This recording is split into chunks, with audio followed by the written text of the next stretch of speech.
about 30 seconds to 1 minute to cure. If you really want to make sure they're going to be super, super secure, I would recommend waiting, 5 to 10 minutes.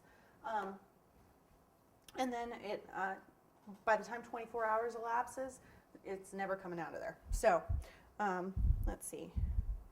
But they're already really sticking and supporting. So our next step is we're going to take that royal icing kind of flood and our nonpareils, or excuse me, our decorates. Now, if you have enough that you can just kind of, let's make sure it's really sticking. All right. If you have enough that you can just kind of dip it in there and not get your ribbon wet, great. If not, you can kind of hold it and just kind of rub the top part with your royal icing.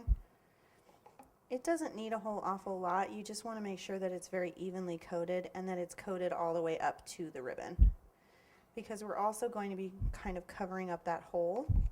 You can drip some into the hole as well.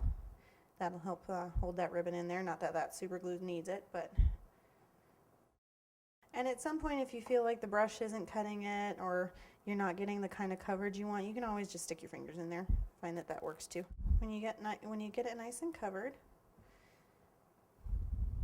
all right, we're gonna hold it over our little plate, and we're just going to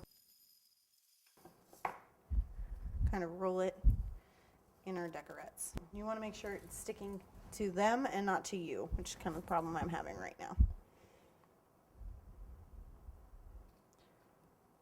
Now, if you have some bare spots, you can just go back with a little bit of your icing, just drip it into the bare spots.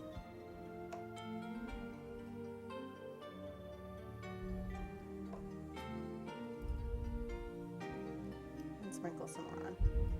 Yeah. And now we're just going to repeat that with our second pom-pom.